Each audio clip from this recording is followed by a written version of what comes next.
नमस्कार प्यारे विद्यार्थियों, DAV MOIL public school Hindi कक्षा में आपका स्वागत है। आज मैं आपकी कक्षा 10वीं में पढ़ाने जा रहा हूँ व्याकरण खंड में समास।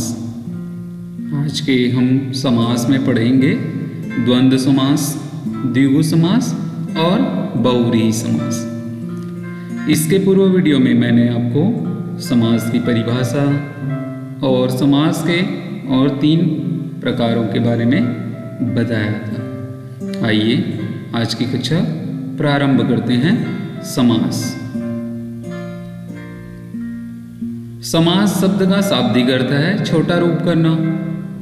अतः जब 2 या 2 से अधिक शब्द या पद अपने बीच की जो विभक्ति है उनको लोप कर देते हैं, अर्थात छुप जाता है, और उनका जो छोटा रूप बनाते हैं उन्हें समास कहते हैं। समासिक शब्द या समस्त पद कहते हैं। किसी समस्त पद या समासिक शब्द को विभिन्न पदों एवं विभक्ति सहित अलग करने की जो प्रक्रिया है उसको कहते हैं समास विग्रह। उनको अलग अलग भागों में विभक्त करते हैं। प्रथम पद, पूर्व पद या उत्तर पद, 2 पदों को हम अलग अलग भाग में विभक्त कर देते हैं, अलग अलग शब्दों में विभक्त करते हैं, वह समास विग्रह कहलाता है। तो जैसा कि आज हम पढ़ने जा रहे हैं, समास के अंतर्गत सबसे पहले पढ़ेंगे द्वंद्व समास। द्वंद्व समास में दोनों पद प्रधान होता है। दोनों पद प्रायः एक दूसरे के विलोम होते हैं, सदैव नहीं होते हैं, पर विलोम शब्द होते हैं या उससे संबंधित होते हैं, परंतु दोनों पद प्रधान होता है। जब हम इनका विग्रह करते हैं तो विग्रह करने के बाद और या का प्रयोग होता है। जैसे देखेंगे यहाँ पर माता पिता, माता और पिता, यहाँ पर और आ गया। दाल रोटी, दाल और रोटी। पाप पुण्य, पाप और पुण्य। अन्न जल, अन्न और जल। जलवायु, जल और वायु। तो इनका विग्रह करते समय और या का प्रयोग होता है। इसमें जब यह समस्त पद में होता है तो बीच में योजक चिन्ह होता है, इसको आपको ध्यान में रखना है। अन्य उदाहरणों को देखते हैं। जैसा कि हमने जलवायु का बताया था, जल और वायु। फल फूल, फल और फूल। भला बुरा, भला और बुरा, दोनों पद प्रधान है। ये भी मुख्य है, ये भी मुख्य है। अपना पराया, अपना या पराया।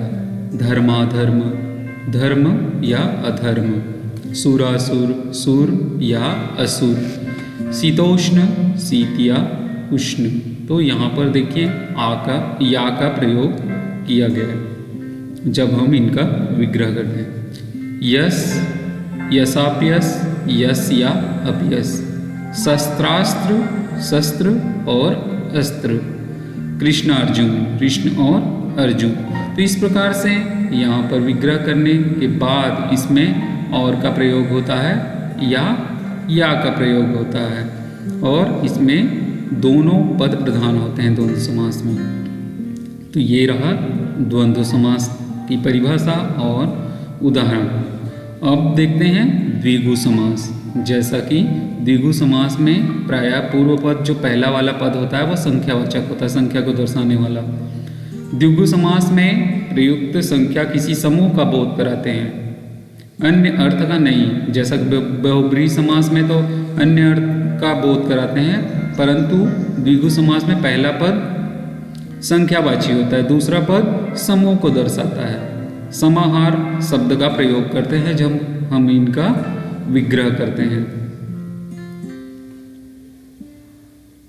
उदाहरण के माध्यम से समझते हैं। जैसे यहाँ पर दिख रहा है आपको दो राहा, 2 राहों का समाहार। ये 2 राहा, 2 राहों का समाहार। इस प्रकार से पहला पद संख्यावाची है और दूसरा पद क्या है? समूहवाची है। त्रिभुज, 3 भुजाओं का समाहार। यहाँ पर 3 भुजाओं का समाहार, समूह को दर्शाया जा रहा है यहाँ पर। त्रिलोक, त्रिलोक में क्या लगा हुआ है? 3 लोकों का समाहार।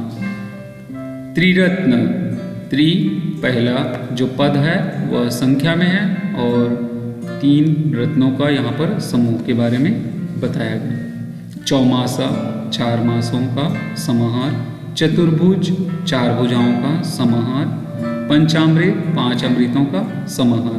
तो जैसा कि सभी उदाहरण में आप देख रहे हैं, ये पहला जो पद है वह संख्या में है, अंकों में है, 1 2 3 4 जैसा भी, और बाकी आगे वाला जो द्वितीय पद है जिसको हम उत्तर पद कहते हैं वह समूह को दर्शाने वाला होता है। जैसे देखिए यहाँ पर पंचवटी, 5 वटों का समाहार। नवरत्न, 9 रत्नों का समाहार। नवरात्र, नवरात्रियों का समाहार। सप्तर्षि, 7 ऋषियों का समाहार। शताब्दी, 100 सालों का या 100 वर्षों का समाहार। इस प्रकार से यहाँ पर पहला पद संख्या को दर्शा रहा है और दूसरा पद समूहों को दर्शा रहा है। इस प्रकार से द्विगु समास में जैसा कि हमको इनकी परिभाषा याद रखना है, पहला पद संख्यावाची होता है और दूसरा पद समूहवाचक होता है। तो ये रहा द्विगु समास के उदाहरण। अब आते हैं बहुब्रीहि समास। बहुब्रीहि समास में कोई भी पद प्रधान नहीं होता, इसमें न पूर्व पद न उत्तर पद। इसमें प्रयुक्त पदों के सामान्य अर्थ की अपेक्षा अन्य अर्थ की प्रधानता होती, तीसरे की ओर इंगित करते हैं और इनके विग्रह करने पर वाला, है, जिसका, जिसकी, जिसके, वह ऐसे शब्दों का प्रयोग किया जाता है। जैसे उदाहरण में आप देख सकते हैं गजानन, गज का आनन है जिसका, कौन? गणेश जी।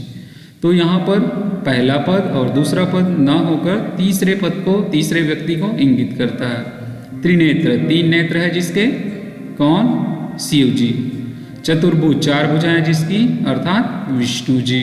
षडानन, 6 आनन है जिसके, अर्थात कार्तिकेय। 10 आनन, 10 आनन है जिसके, अर्थात रावण।